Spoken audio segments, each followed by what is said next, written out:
क्या तुमने अपने पिछले जीवन के खाते चुकता कर लिए हैं?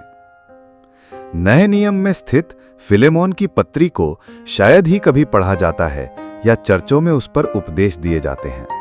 ये सबसे छोटी पत्रियों में से एक है, फिर भी आज के समय के लिए आत्मिक सच्चाइयों से भरपूर है।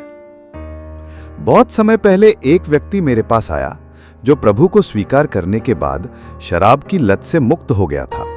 हालांकि उसने पूरी तरह यह नहीं समझा था कि इसका क्या अर्थ है। मैंने उससे पश्चाताप के बारे में प्रश्न पूछने शुरू किए और जक्कई का उदाहरण दिया। उसने गहरी सांस लेकर मुझसे कुछ साझा करने की अनुमति मांगी। वो एक रेफ्रिजरेशन टेक्नीशियन था और जिस कंपनी में काम करता था वहां से बिना बताए उपकरण ले आता था।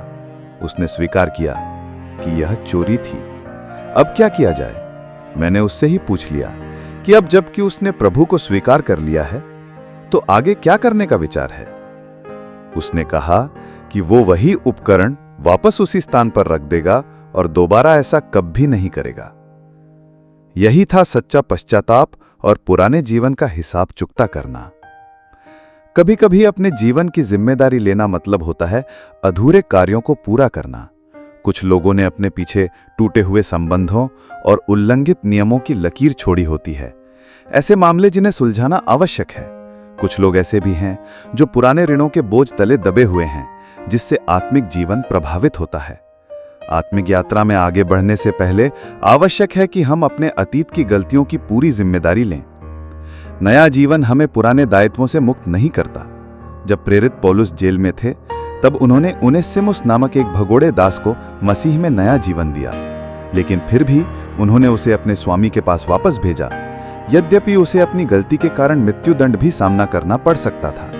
चूंकि उसका मालिक भी मसीही था और पौलुस का मित्र था, इसलिए उन्हें आशा थी कि उनेसिमुस को क्षमा मिल जाएगी। पौलुस ने यह स्पष्ट किया कि यद्यपि उनेसिमुस अब मसीह में भाई है और उसके पाप क्षमा हो चुके हैं, फिर भी उसे अपने अतीत की गलतियों का सामना करना आवश्यक है।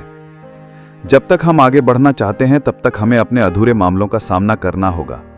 इसमें हमारा कायरता का बर्ताव, छल प्रपंच या समस्याओं के लिए हमारे तात्कालिक उपाय भी शामिल हो सकते हैं। ईश्वर हमसे वही मिलते हैं जहां हम हैं, जैसे वे उनेसिमुस से मिले, परंतु वे हमसे यह भी अपेक्षा करते हैं कि हम अपने उन पापों की पूरी जिम्मेदारी लें जिनकी वजह से हम आज की स्थिति में पहुंचे हैं। जब हम अपने अतीत की पूरी जिम्मेदारी स्वीकार कर लेते हैं तब ईश्वर हमें आगे बढ़ने में सहायता करते हैं, लेकिन वे अपने तरीके से करते हैं, हमारे तरीके से नहीं। अतीत का हिसाब चुकता करो।